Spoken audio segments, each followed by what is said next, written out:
Alright guys, BLM here, back with a new video. In this video, I'll be talking about my most anticipated games of 2020.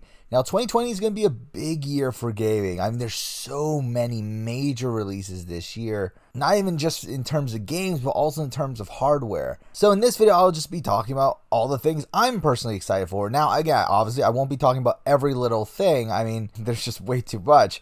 But these are things that I'm personally excited for, things that I have intention of picking up at some point, whether that be at launch or probably when it drops down by 20 or 30 bucks or whatever down the road. So the way I'll structure this video here, originally I was going to do a ranking. I just didn't feel like it felt necessary to do one. So instead, we're just going to talk about everything here in chronological order. And at the end, we'll talk about some stuff that don't actually have release dates yet. So let's start off with the first game of the year, a game that's actually coming out very soon at the time of this recording. And that is Dragon Ball Z Kakarot. I love Dragon Ball Z. I mean, Dragon Ball Z was a major factor in my childhood, and I used to adore the Budokai and Budokai Tenkaichi games when I was younger. But since then, I've kind of fallen off the Dragon Ball Z games. I have played Xenoverse, never really cared for it. I played Fighter Z, and that's good, but not really anything mind-blowing to me. But Kakarot looks really good. This is supposed to be an open-world RPG Dragon Ball game, and that just sounds really awesome. Mind you, we did have a One Piece version of this last year, and that didn't turn out too great. But if this turns out to be like essentially a consoleized version of like Legacy of Goku, I think that'll be really awesome. I'm excited to see it. Is it something I'll pick up at launch? No. I'll probably wait for it to drop to at least 30 before even considering picking it up. But it's something that I do want to try out sometime down the road. Now, the next game here, we're moving down to March, and I mean, this is one of my most anticipated games of the entire year. I mean, it's right up there. It's Final Fantasy 7 Remake. And I never put too much time into Final Fantasy 7, if I'm being honest. I have played the game, but I've only played it for, I would say, like the first like 3-ish hours. I didn't really get too far into it. Then again, what's coming out in March isn't the entire game anyway. It's just the Midgar section, but I'm still really excited for it. It looks amazing. I mean, all the trailers, all the gameplay that we've seen, it just looks really great. I mean, it was my game of E3 2019. The gameplay there really blew my mind. And the narrative of Final Fantasy 7 is something I've always been really interested in, but again, just like never actually played through the entire game to fully experience it.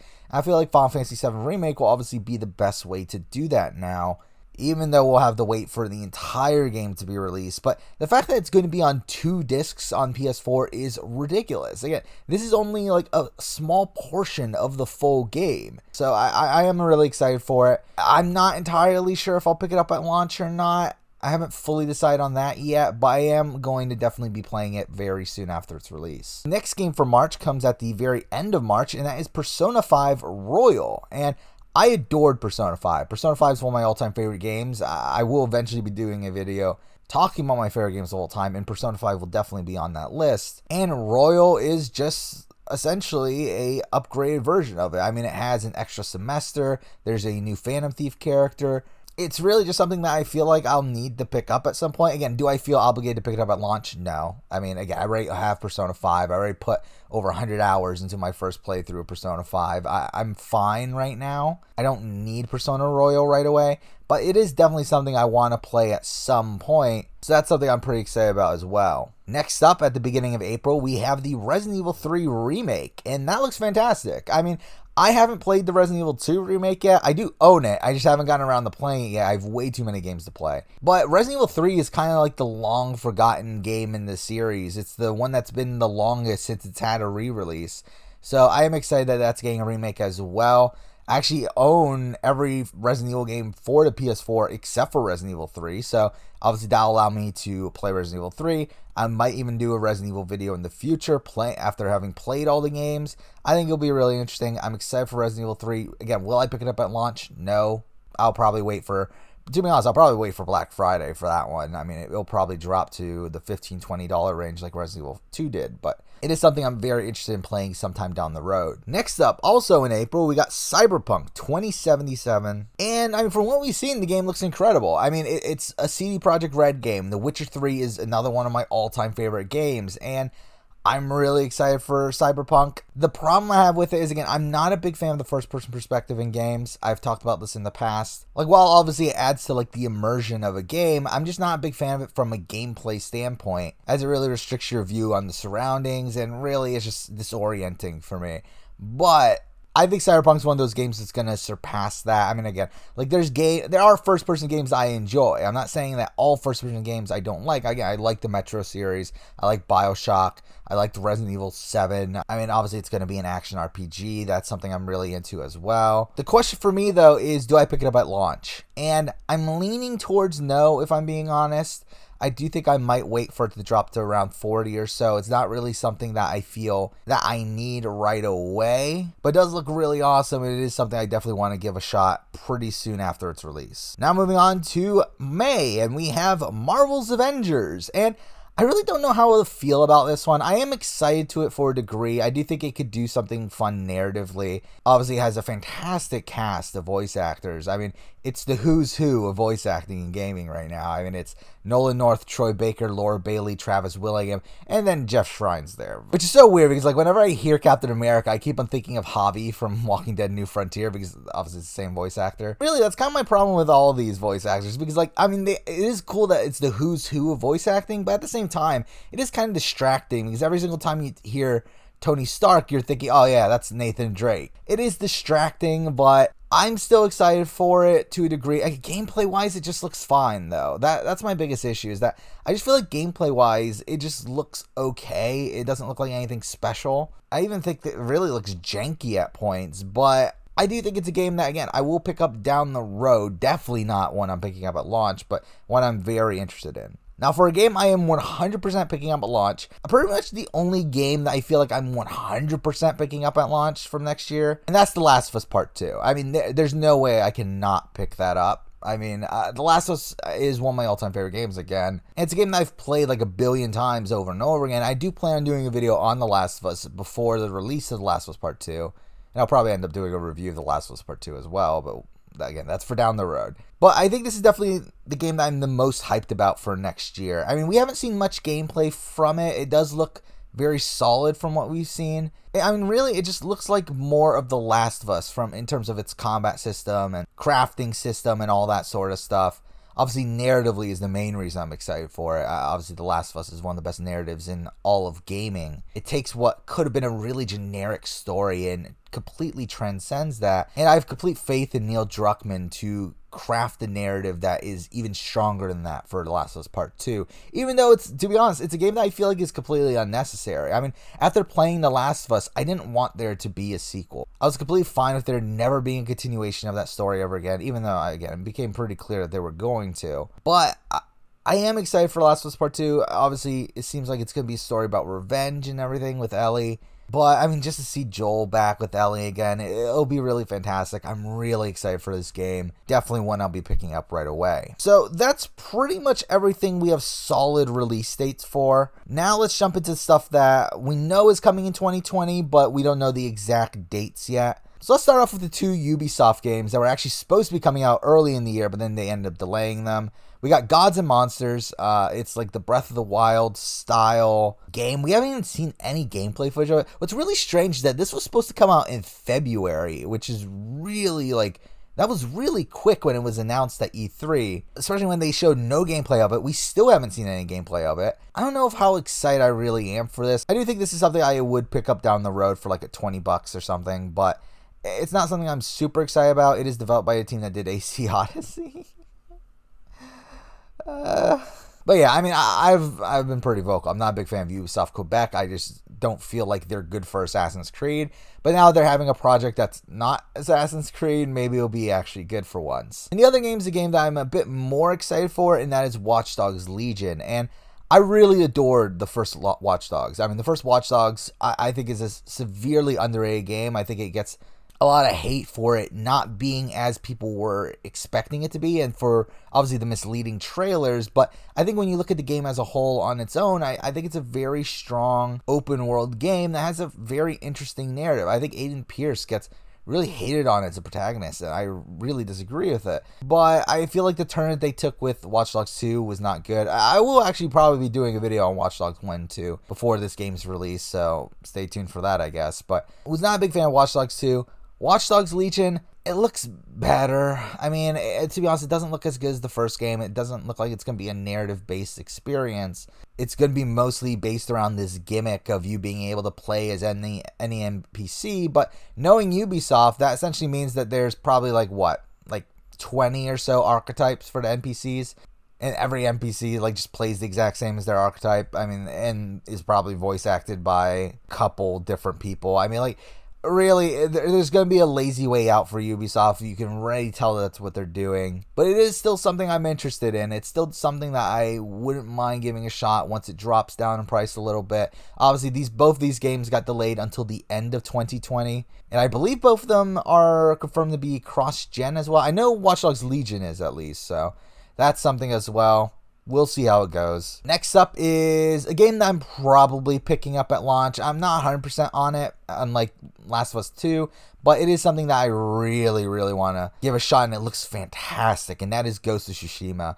And, I mean, it looks great. I think visually it looks like one of the strongest games of the generation. I think gameplay-wise, it pretty much looks like the Japanese Assassin's Creed game that people have been wanting for years. I mean, it pretty much just looks like that. I mean, I actually thought visually, like, some of the camps looked very similar to, like, AC Origins. And I could see it essentially being a Japanese version of AC Origins. And if that is the case, then obviously sign me up. I'm really excited for it. Narratively, I don't know. We'll see. I mean, I hope it's good, but again, it's not really the main reason I want to play it. But I do have faith in Sucker Punch. I do think they're a good company, even though I wasn't the biggest fan of Infamous Second Son. I do like the Infamous series as a whole. And even like the Sly Cooper series is pretty strong as well. So I do have faith in them as a company. So I'm really excited to see how Ghost of Tsushima turns out. So that's pretty much it for the stuff that we have confirmed to be released in 2020. Obviously, we do have the new consoles coming out. We have the Xbox Series X, which is a really dumb name. Like, it's so dumb. Like, why are we naming it this? Like, I love how PlayStation is just so simple. It's just PS1, 2, 3, 4, 5, which is the way it should be. But then, like, Xbox is going, like, Xbox 360, Xbox One, Xbox Series X. It's like, what are we doing? Like, what are we doing with this? Why are we naming things like this? But whatever.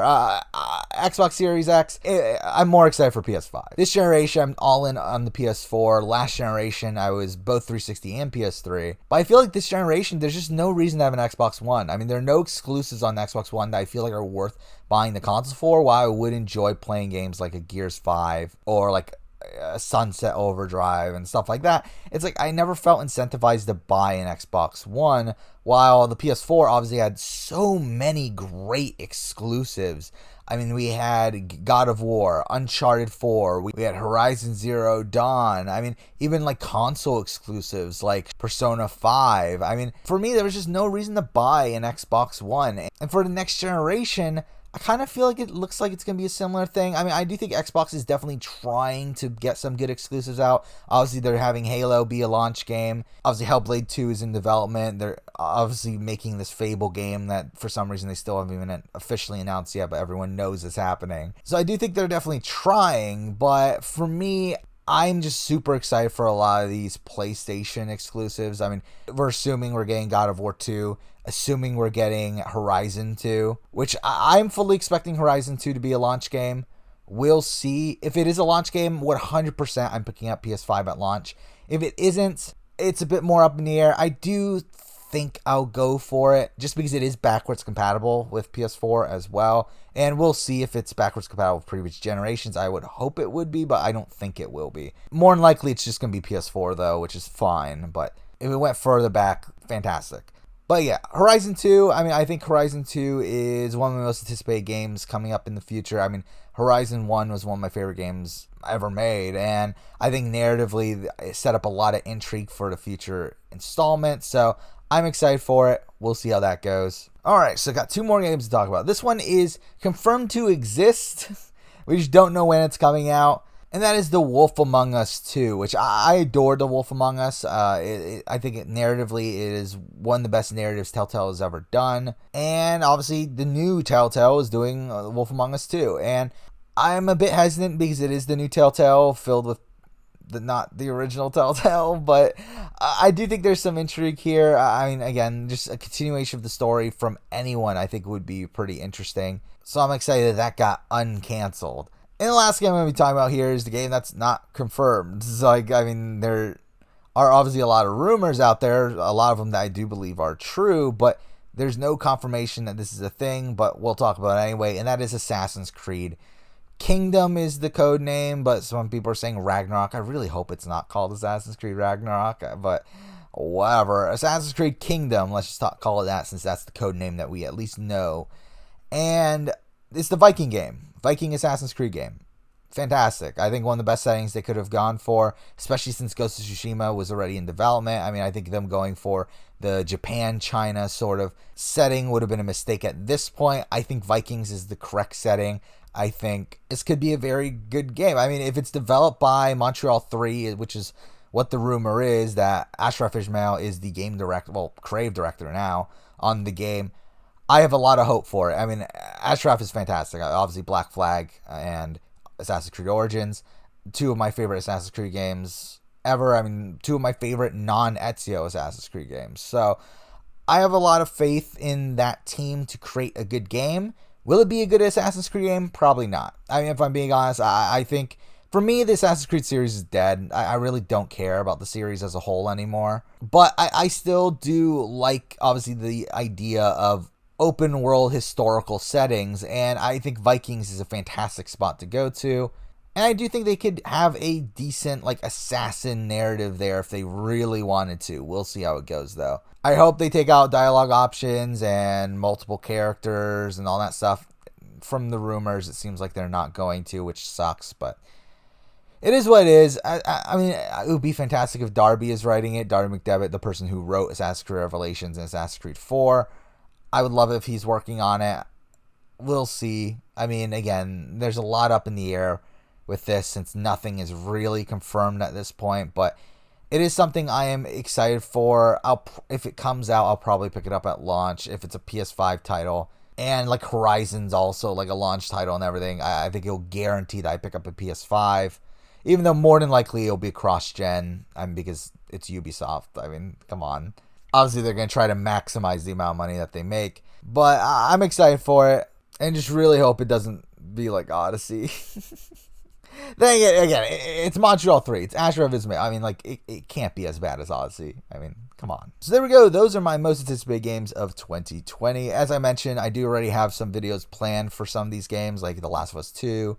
And I do plan on doing like a Watch Dogs retrospective and a Last of Us retrospective and stuff. And that should be fun down the road. But for now, that's the video. Thank you for watching.